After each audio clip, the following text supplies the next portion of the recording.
অথচ বান্দা একটা বারের জন্য চিন্তা করলো না, আল্লাহ আমাকে যে পরিমাণ নেয়ামত দিয়েছে, যে পরিমাণ আল্লাহ আমাকে ভোগ করার শক্তি দিয়েছে, হাজার হাজার মানুষ এমনও আছে আমার যে পরিমাণ নেয়ামত আছে এর অর্ধেক পরিমাণও নেয়ামত নেই।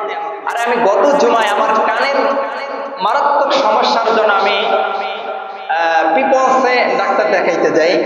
তো সেখানে একজন ডাক্তার হাকিম, তিনি নাক কান বিশেষজ্ঞ একজন ডাক্তার, ঢাকা থেকে আসে। আমার আগে যে রোগী আছিল তার নাকের একটা সমস্যার জন্য তিনি ডাক্তারের কাছে পরামর্শ নিতেছেন, আমি পাশে বসা।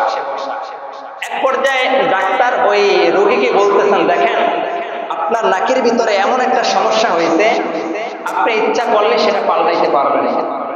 কারণ আমাদের নাকের ভিতরে এখানে আল্লাহ তাআলা এমন একটা গোস্তের টুকরা বা এমন একটা জিনিস, এমন একটা বস্তু আল্লাহ আমাদের এই নাকের এখানে ফিট করে দিয়েছেন।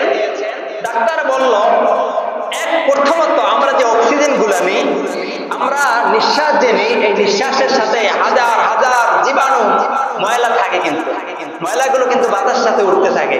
যখন আমরা অক্সিজেন গুলা নিই, এই নাকের যে পশম গুলো আছে, এছাড়াও ভিতরে আমাদের ওই বস্তুটার সামনে একটা ছাঁকনির মতো আছে, যে ছাঁকনি দ্বারা আমরা চা অথবা দুধ ছেঁকি না, ওইরকম একটা ছাঁকনি আল্লাহ এমন একটা পদার্থ, এমন একটা দ্বারা বস্তু দ্বারা এমন একটা ছাঁকনি বানায়া দিতে।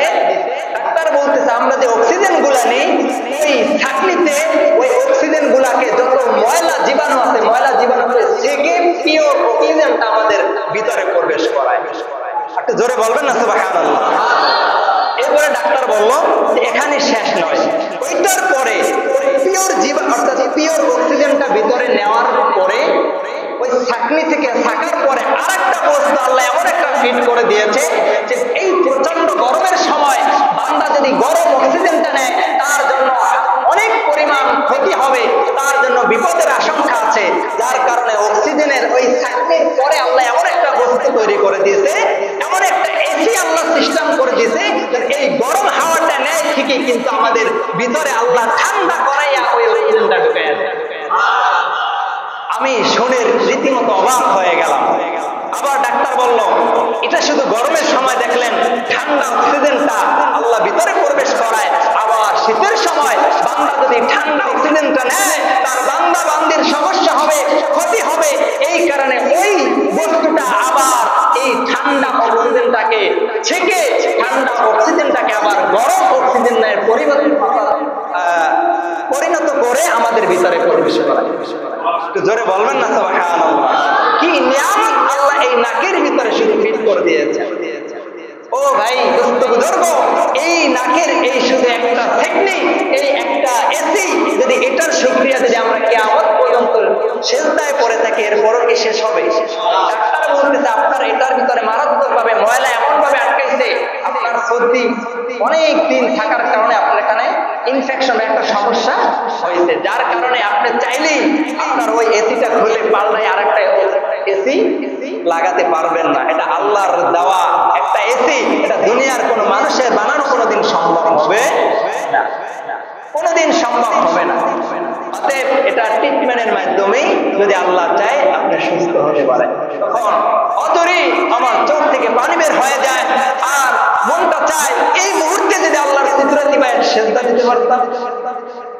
কি নিয়ামত আল্লাহ শুধু আমাদের নাকের ভিতরে ঢুকাইয়া দিলেন। আর যার নাক নেই তার কিছুই নাই। ভালো মন্দ বিচার করবেন কিভাবে? খাবার খাইতে যান, হাতে নিয়ে মুখে ঢুকানোর আগে নাক বলে দেয় এটা খাবি না, এটা নষ্ট, বলে দেয় না? নাক আগে বলে দেয়, সাবধান করে দেয়। আবার দেখেন আল্লাহ কি কুদরত ফিট করে দিয়েছেন, চোখের যে পরিমাণ পাওয়ার সেই পরিমাণ কিন্তু নাকের পাওয়ার আবার আল্লাহ দেয় না। কি হিকমত! আপনি দেখতেছেন এখান থেকে দেখা যায়, মনে করেন এই ওই যে বিলের ওই পারে দেখতেছি একটা মরা গরু পড়ে আছে, এখান থেকে চাইলে দেখা যায় সেখানে গেলে কি পরিমাণ দুর্গন্ধ।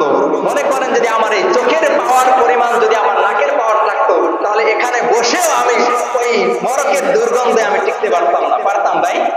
আল্লাহকে হিকমত দিয়ে দিচ্ছেন যে বান্দা যখন নাকের কাছে আনবে তখনই বান্দা এটা অর্থাৎ ভালো মন্দ বিচার করতে পারবে।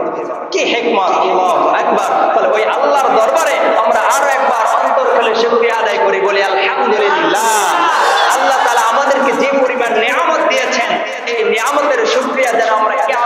পর্যন্ত অর্থাৎ আমাদের মৃত্যুর আগ পর্যন্ত আমরা বেশি থেকে বেশি শুকরিয়া আদায় করে প্রশংসা করে আল্লাহকে যেন আমরা রাজি আর খুশি করতে পারি। এই তৌফিক আল্লাহ আমাদের সবাইকে দান করুন। আমিন।